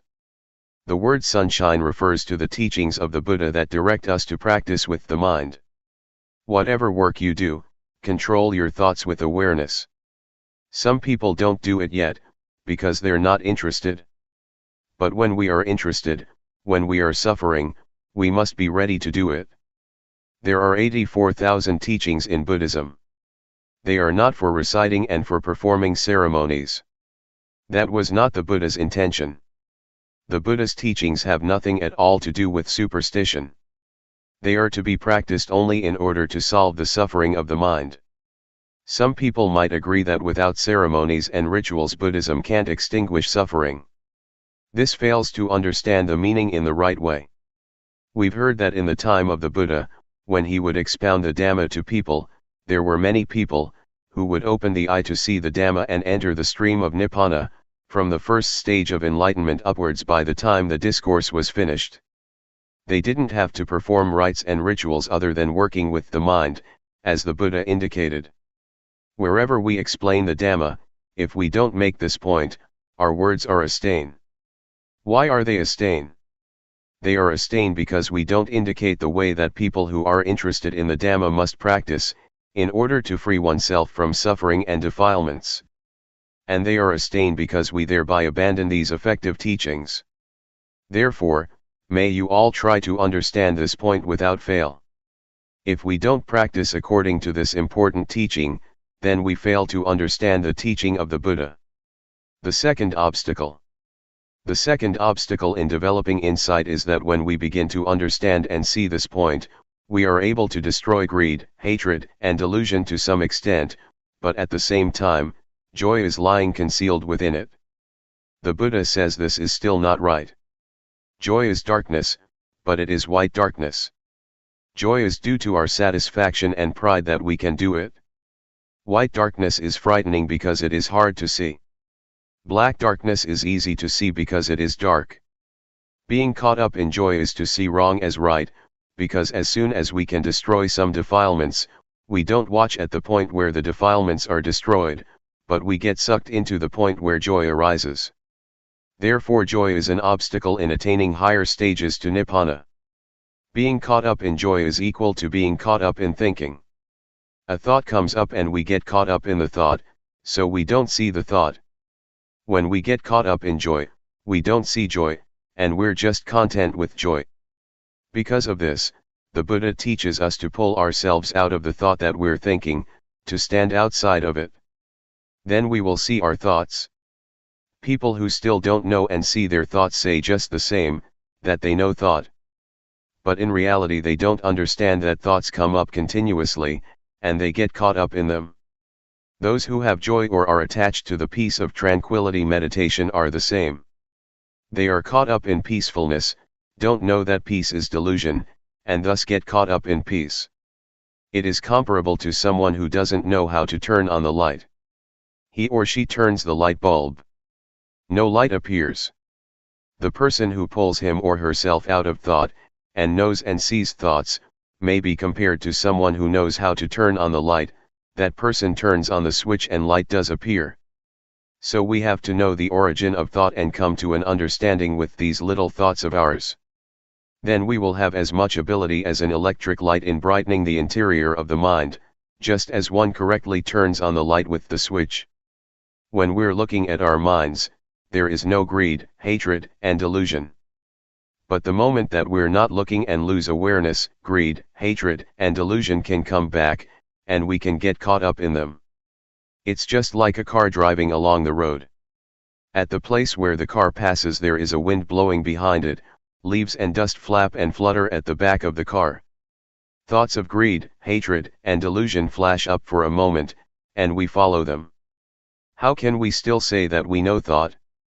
In reality we don't see thought, but we get caught up in it.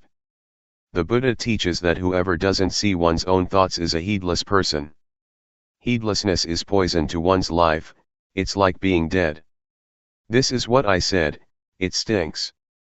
The Buddha said that there is nothing that stinks as much as the mind that has greed, hatred, and delusion, the mind that is stained, the dirty mind. Our real mind isn't dirty or stained at all. It's like a light bulb. The filament in the bulb is not dirty, but dust can settle on the outside of the bulb, the inside is still as bright as before.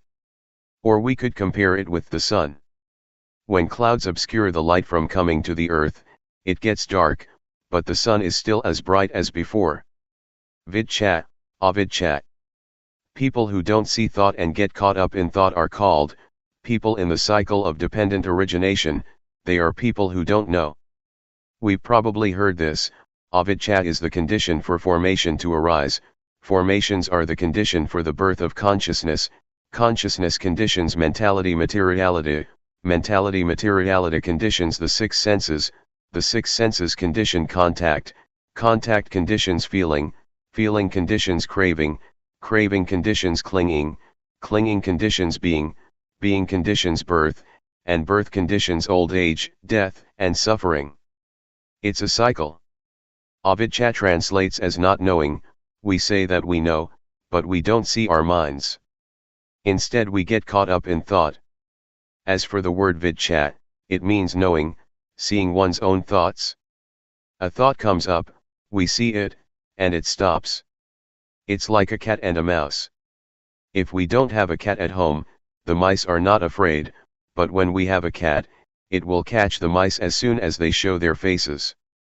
The mice die of shock when they get caught. They can die even though the cat doesn't bite. They have such shock, never been caught by a cat before. This is similar to our fixing on thoughts in our minds. When a thought comes, we know it in time, and it immediately stops, comes to a halt, can't concoct any further. This is called vidchat, knowing, to know in time, knowing how to prevent, knowing how to solve and knowing how to conquer, just like a cat and a mouse. If we don't reflect on the teachings of the Buddha, we don't understand them, and we argue and debate about the teachings, competing with each other. This is not right. Someone who has studied the teaching, and employs that knowledge as a tool for killing defilement, or dealing with suffering is doing it right, according to the Buddha's intention. These days, we study the Buddhist scriptures until we have degrees, up to the 9th level. Some may look at their own thoughts, but some never watch their minds at all. Whoever has studied but never seen his or her own thoughts, says the Buddha, are like a termite that makes holes and eats books. With academic studies it's the same, studying until one has university degrees, but still never watching one's mind. Such persons know about other people but don't know and see themselves. These people are not considered wise in Buddhism because their knowledge is only of use in an academic way, but is not useful spiritually. When we have a university degree we should deal with our minds also, that is, eliminate defilements, the coarse ones as well as the medium and subtle ones. Going against the stream of thought. We've all probably heard that the Buddha at one time practiced by tormenting himself, but saw that that method was wrong and stopped it. After that, he partook of food offered by a lady named Suchata. The Buddha asked her, "Do you offer just the food or is the tray included as well?" She answered that all was offered. Having finished the meal, the Buddha took the tray to the bank of the river and made the following resolution: if he would be enlightened, may the tray placed on the water flow against the current. This is not a true story, it's an illustration and has meaning on the level of the mind. The tray is the mind, the water represents the defilements, and the Buddha working with the mind is the action of going against the stream. The Buddha didn't let his mind follow the defilements. The current of the water is the current of thought. Following defilements is easy, everyone is doing it already, and so we have suffering. The Buddha practiced going against the stream of defilements for the extinguishing of suffering by watching the mind, seeing his own mind thinking. As soon as a thought would come up and there was desire to follow what the eye saw, the ear heard, the nose smelled, the tongue tasted, or the body felt, the Buddha saw those thoughts as defilements. He practiced going against the current of thought, not following the thoughts, which want things. Practicing like this, knowledge arose in him and he was enlightened. The thing that the Buddha points out to us to practice is to know thought with awareness, looking at our own minds. Whatever thought comes up, we should know and understand it, so that the thought does not proliferate further. When thought flashes up, we watch it with awareness, and the thought stops by itself.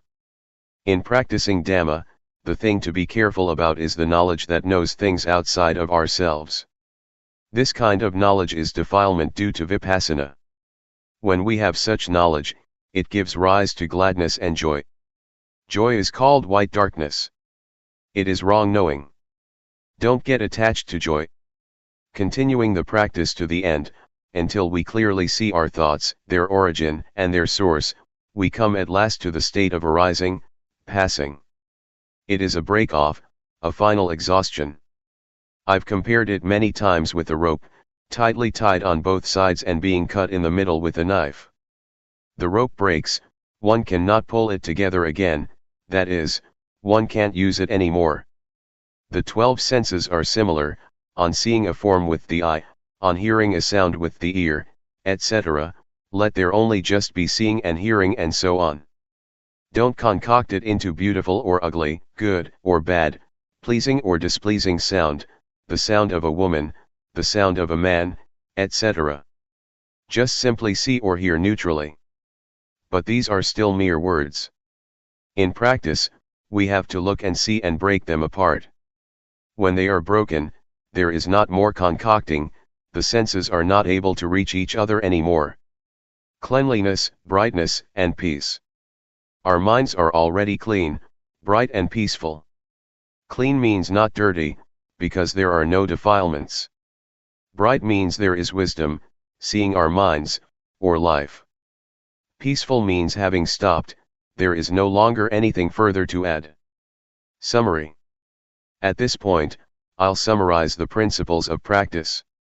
First, the first stage is to catch the movements of the body in all the postures. When we can catch them, we will know the convention that we can see with our eyes and touch with our hands. This is objective, external. Second, having practiced the first stage, a little bit of knowledge arises, it is called defilements due to Vipassana. It is important to avoid this, not being too glad with the knowing, and continuing to watch the mind. When we see, know, and understand our minds penetratingly, greed, hatred and delusion will be destroyed to some extent. Third, when greed, hatred, and delusion have gone down a bit, we'll feel joyfulness. When joy arises, fix on it, but don't be caught up in joy. We have to pull ourselves out of it. Keep watching the mind. At this stage, wisdom knowledge will appear that destroys or diminishes clinging and grasping. Fourth, when attachment has decreased, one will see, know, and understand normality. The body is normal, speech is normal, and the mind is normal. This normality is called virtua concentration wisdom. Fifth, when seeing the state of arising passing, if one doesn't understand it, one will hold an abnormal view, but if one is fully aware, practice reaches its end. Therefore, I encourage you to try to practice until you meet with your own thoughts and are able to pull yourself out of them. Stages of practice. Determine to listen well, all lay people and monastic friends. When you determine to pay attention, you'll be able to remember. It is called knowing through memory and comprehension. From that, we study or practice to realize and truly know, or we have knowledge coming from our own vision and experience. Most people don't yet know and understand from studying and practicing, they only know how to make merit, to be generous, to keep precepts and to do tranquility meditation. But when it comes to more profound matters, that is to say, how to develop insight meditation, there are really very few people who know and understand it. With Vipassana it is usually a specific case, a specific individual, who knows and teaches it. Because of this, people are lazy and don't want to practice.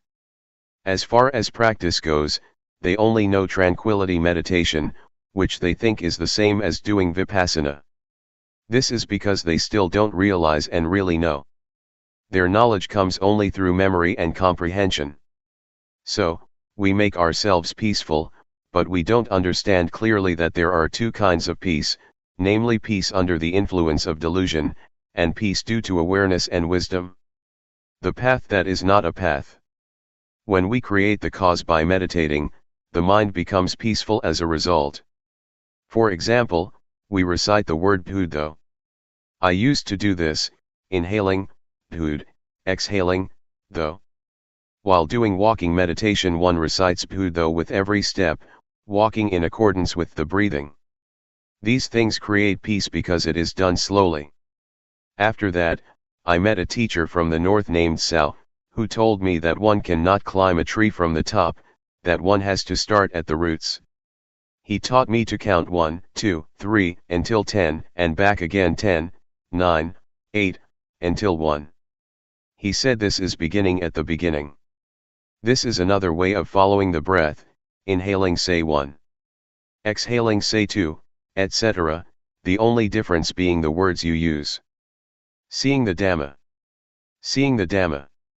In practicing Dhamma our views or intentions may not be the same, therefore the practice and the results of practice are not the same. Instead of talking about the differences in practice, I'll talk about seeing the Dhamma. To practice in order to see to Dhamma, some people have to sit or lie down with eyes closed and reflect. Then, they see colors, lights, ghosts, angels, heaven and hell or hungry ghosts and animals. This kind of seeing is fantasy or illusion, one thinks and then sees it. This is not right, according to the teachings of the Buddha, because when we open the eyes, we no longer see it. This is called defilement because we don't see our thoughts. The mind thinks but we don't see it, letting defilements deceive us or, one could say, letting them slap our face. This is not seeing the Dhamma. Seeing the Dhamma with awareness and wisdom, from really having developed insight, is the opposite. We must see ourselves, see materiality and mentality, comprehend Rupa and Nama. This is really seeing ourselves. We really see with open eyes, we see as we're acting, speaking, thinking, and doing various jobs. This is called seeing the Dhamma. The Dhamma is something that we have to see at the moment that we're doing good and doing evil, or neither good nor evil. To see the Dhamma with awareness and wisdom is to see like this. On seeing, one must be sure, the object of the seeing can't change into something else. This is really seeing the Dhamma. That's why I say that they are opposites, one is seeing an illusion, another is seeing with awareness and wisdom. In the past, I used to understand that it was as I just described, but when I really understood Dhamma, according to the teachings of the Buddha, I saw that that was wrong. We have to see ourselves in order to see the Dhamma. To see other things is defilement. Some teachers say that is seeing the Dhamma, that one has this and that knowledge. These are people who still do not understand. They create things with thought, it's not anything real. If it is real, one must really see oneself. Sitting we see, lying down we see, walking we see, wherever we come and go we see ourselves. This is called really seeing, seeing the Dhamma. To see the external, Rupa, Nama, is called seeing the bark of the Dhamma. To see with awareness ourselves acting, speaking, and thinking is to see on a deeper level. And to see, know, and understand thoughts arising is to see even more deeply. When seeing ourselves acting, talking, and thinking, something bad arises, we must conquer it. We don't act on it, we don't follow that low impulse. The Buddha said that low thoughts are defilements, they are suffering, they are forms of greed, hatred, or delusion. And when they are greed, hatred, or delusion, they will lead to suffering. Before we get angry or make a mistake, we don't see ourselves. We don't see our mind that is thinking. But when we do see ourselves as we're getting angry, we know that we're getting angry, and don't have to get angry. When we see our minds thinking like this, it stops. The Buddha calls this seeing, knowing, and understanding. Really seeing the Dhamma. To see the Dhamma, we must see the kind of Dhamma that the Buddha saw. We've heard that the Buddha went to study and practice Dhamma. Therefore we know that the Dhamma existed already before the Buddha. To exist already means that when we are born we already have Rupa and Nama, or a body and mind. This mind of ours is there already. But we never look at it, we look somewhere else. We watch other people doing good and bad. We criticize others. That's how it is. That's why I say that people don't see themselves. Some people, having been born, up to age 9 or 10, or even 100, until death, never watch materiality and mentality, never look at their own minds even once. Having been born a human being thus doesn't have any value. We can call it taking a loss in being born human. Some people watch themselves, once or twice perhaps before they die. So in coming together here, or coming to train ourselves, we must try to look at our mind. If we see our mind as it is thinking, even a little, on some occasions, we will develop the strength and ability to produce light inside our mind. Before this, our mind was dark and blind, but when we come to understand, and to see little by little, we're able to chase away the darkness or delusion. Darkness, here, does not mean the same as traveling without light. It's not like that. This darkness refers to our not seeing our own mind. In reality our mind, everyone's mind, is already clean, bright, and peaceful. Clean means not soiled, bright means seeing clearly. Seeing what? Seeing our life and our mind. Seeing it clearly. Peaceful means enough, stopping, no need to add anything by studying because there is just this much. For people to avoid suffering, we must watch right here. Therefore, the Buddha teaches that our not seeing our mind, can be compared to clouds or a murky sky concealing the sunlight. The light of the sun cannot reach the surface of the earth. At any moment that we don't see our life, don't see our mind, at that moment we are those whom the Buddha described as someone without awareness. One might even say someone with defilements because, at that moment defilements overwhelm us in our mind. And we follow the whims of those defilements, even though the mind itself remains clean, bright, and peaceful. That's why the Buddha teaches us to be aware, to comprehend and see clearly within ourselves. To see the Dhamma, we have to see ourselves. That is how the Buddha sees the Dhamma. When seeing like this, one can chase away greed, hatred, and delusion.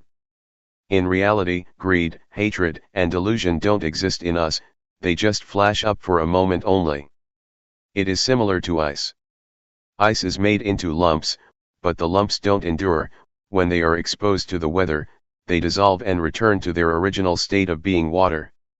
Greed, hatred, and delusion are similar, they don't endure, but only appear in a flash. When we don't see the course of events, we don't see their arising, and we can say, they slap our face. Or, like a car driving down the road, dust flutters at the back of the car, which passes in a moment, and the dust settles. Thought, that is greed, hatred, and delusion, is the same. They are only there for a short period, but we comply with them. So the Buddha taught us to see and understand our mind, to have enough awareness to keep up with, and know how to prevent thought, to know how to deal with and be able to really conquer the mind. This is seeing the Dhamma. You have to see it in this way. Don't see it any other way. Seeing the Dhamma can be compared to many things, for example, wind blowing against a tree. We don't know where the wind is, but the leaves flutter. Defilements are the same. They don't stay long, they just come up in a flash. But we act, speak, and think following them, these low things. The Buddha, therefore, said that they are kilesa. Defilements are suffering. We must try to make ourselves aware and to have the wisdom to watch and see our mind, to view all with knowing, to know in time, to know how to prevent and solve, and to be able to beat the defilements. When we see our thoughts like this, we see immediately what suffering is, what defilements are, and when we see that, then the thoughts, which are defilements or suffering, are not concocted any further. Really, the Buddha perceives it this way, and my understanding is that it really must be like this way. Because we don't see, we just follow what others do and don't give attention to this matter. We don't turn around to look at ourselves. Instead, we watch others acting, talking, and thinking, or we pay attention to cars, motorcycles, the environment, children, and so forth. We look over there, but we never turn to look at ourselves, not even once. When we don't look at ourselves, we forget ourselves, we get deluded just looking at others. The Buddha calls people like that someone with defilements or cankers. The word canker can be used to refer to defilement. We have come together to train in insight. The word Vipassana is just a Pali word. It is Dhamma language. In ordinary speech, it means clearly seeing.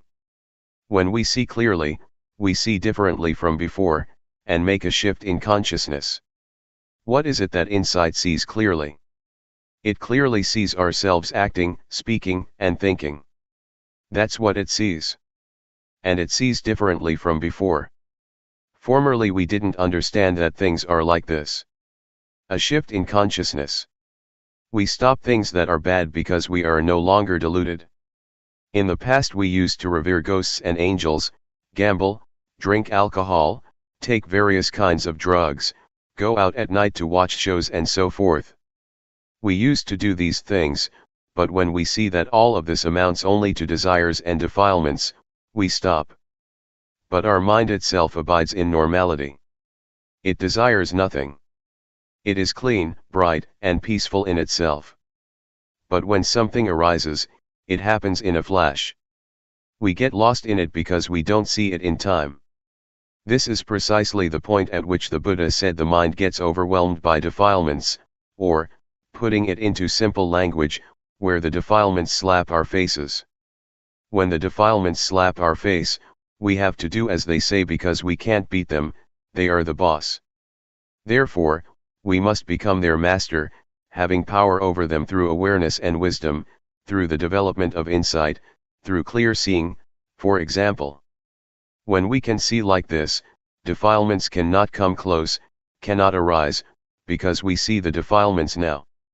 In order to see like this, we must practice in the right way, we must comprehend the origin of thought. It compares with someone who wants to have the light on, but doesn't know how to go about it. That person doesn't know the source that makes the light appear. He has seen light coming from the bulb, so he turns and twists at the bulb. He may continue with that action until he dies, but no light is going to appear because he's not doing things as they should be done. He doesn't know the starting point of the light. But someone who is smart, who knows the real source of the light, won't take hold of the light bulb. He'll just turn the switch, and the light appears at the bulb. Practicing insight meditation is the same. If we're clever, and we know, see, and understand according to the Buddha's way, we comprehend that greed, hatred, and delusion don't exist in us, that suffering of that kind really doesn't exist in us. Though we don't know the method, we want to deal with that kind of suffering. We want to find a solution for greed, hatred, and delusion. We want to chase it away. So we practice meditation to develop insight, sit or lie down with eyes closed to get some peace, and we get peace, but that kind of peace is not the same as seeing clearly. It is peace in the cave. When we're in a cave, we see inside the cave, but the cave itself we don't see. When we make a fire, it is true that the darkness disappears, but we're still surrounded by darkness, and as soon as the fire goes out, the darkness comes back, faster than the speed of sound. Now, we come out of the cave and there is no more need to light a fire. Being outside, we can see inside the cave as well as outside of it. We see everything. This kind of peace is not the same as the other kind, it is not the same as the kind of peace we experienced when we were still in the cave. This is seeing clearly, and when we see clearly there is peace. That is why, I say that there are two kinds of peace. Peace in the cave is one kind of peace. It is peace without seeing, without comprehending the cave. As for the peace outside the cave, it is not that kind of peace. It is a peace as a result of seeing clearly. Seeing clearly is a kind of peace. What kind of peace is peace, due to seeing clearly? It is peace due to the absence of greed, hatred, and delusion. One is peaceful because he is not caught up in anything. This is peace due to seeing clearly. When things are clear, they're peaceful. One can call it peace or not call it peace, because the word peace is just convention. This kind of peace is without defilement because one sees the defilements at every moment. The Buddha teaches in this way, but regardless, this is what we want. We want peace. It's just that we don't know the method for turning on the light. When we do know the method, and the time comes to do it, we turn the switch and click, light appears at the light bulb over there. When we have developed insight in the right way and someone says something, good or bad, our awareness and wisdom do their job as fast as lightning. The speed of awareness and wisdom that arises from developing insight, compares with a cat and a rat. However fast the rat is, the cat is on the lookout already. As soon as the rat comes jumping over, the cat grabs it, whack. At the moment the cat pounces on it, the rat dies of shock, that very instant. The blood doesn't run because the rat is so shocked, never been caught by a cat before. The cat eats the rat without blood flowing. It is the same with the mind. When we are watching like this, a thought comes up and, whack. The thought is intercepted immediately because we see clearly and really know. There is enough awareness, it is in time, we can prevent and deal with the thought, and we conquer it. So the mind doesn't get concocted, and there are no defilements. This is the way the Buddha teaches. Therefore, to see clearly like this is the highest merit and wholesomeness in Buddhism. Or, to say it another way, it is seeing the Dhamma. To see the Dhamma is to see what? To see the outer Dhamma, is to see materiality and mentality, or to see oneself acting, talking, and thinking. This is one part. The other part is to see the mind as it is thinking. The mind is not anything solid that can be seen with the eyes. It has to be seen through awareness and wisdom. The Buddha talks about having sharp faculties, the faculty of sight. This is a deeper level of seeing the Dhamma. The ability to see like this, is something that everyone already possesses without exception. That's why the Buddha said, the Dhamma is there already. When we were born this existed already, but it was turned over, just like something that is turned over and no one turns it back up. So we don't see it. Or it's just like something that is closed, and there is no one to open it up. But now, our Buddha opens it up or turns it upright, so that people can see it immediately. This is the reason why, when the Buddha would go around expounding the Dhamma, those who listened with determination would open the eye with which to see the Dhamma, or they would enter the stream of Nibbana, as it is called. The Buddha illustrated seeing the Dhamma in many ways. Lotuses or other types of flowers, whatever color they may have, be it red, white, purple, or whatever, are all ready to bloom when they get in touch with sunlight. The method to develop insight is the same. If just this is pointed out, we simply practice at this one point, and everyone is able to do it because the Dhamma is there already. But if no one calls attention to this important point, we just keep fumbling about, and we don't know. In reality, We all want to be without suffering. We just don't know the method to extinguish suffering. We only want what is good, but we don't know what evil is. When we don't know evil, we take it to be something good. When we don't understand that those things are bad, it is as if we're walking along the road, and we don't want to step in dog droppings. When we don't watch our feet as we're walking, we'll step right into it, and it smells awful. We won't say that we want the stench, but in the meantime it is stuck to our shoes. So we go and wash it off, but sometimes the smell lingers on, because it got kind of absorbed in the solace. This is just the same. We don't want evil, but we simply don't know where evil is lurking, or how to wash it off.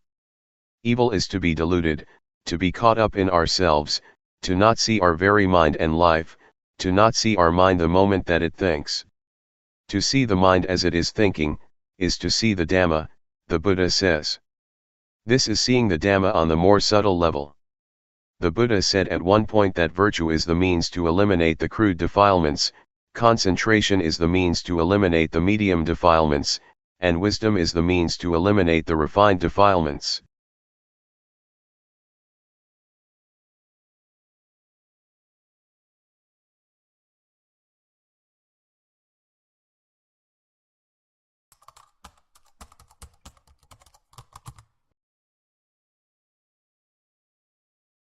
May all beings be at ease, whatever living beings there may be, whether they are weak or strong, omitting none, the great or the mighty, medium, short or small, the seen and the unseen, those living near and far away, those born and to be born. May all beings be at ease.